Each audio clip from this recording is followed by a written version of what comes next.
Hello guys, new year শুরু হতে আর মাত্র একদিন বাকি। 31st নাইট তোমাদের কি কি প্ল্যান কমেন্টে জানিও। তো চলো আজকে তোমাদের সাথে আমি একটা রেসিপি শেয়ার করব।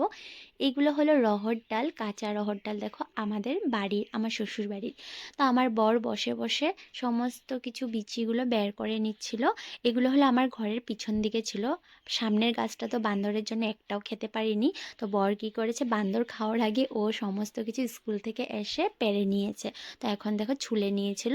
তো এটা কোনো এক সানডের মিনি ব্লগ, কোন সানডে আমি ঠিক মনে করতে পারছি না। তো রহর ডালটা আমি প্রেশার কুকারে একটু নুন দিয়ে ভালো করে সিদ্ধ করে নিয়েছি।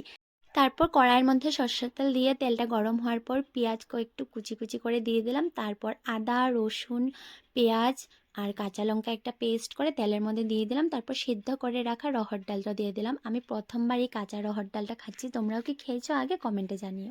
তারপর স্বাদ মতো নুন হলুদ গুঁড়ো জিরের গুঁড়ো দিয়ে ভালো করে নেড়ে চেড়ে নিলাম।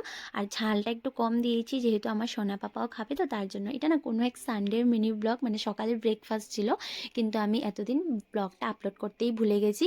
তো ভাবলাম নতুন বছর আসছে আমার এই পুরোনো ব্লগটা এখনও দেওয়া হয়নি, ভাবলাম আজকে তোমাদের সাথে শেয়ার করি। তো তারপর একটু জল দিয়ে নামানোর আগে ধনে পাতা দিয়েই বাস মাখা মাখা করে নামিয়ে নিলাম। তার সাথে ছিল রিফাইন অয়েলের রুটি, পাতলা পাতলা রুটি বানিয়েছিলাম।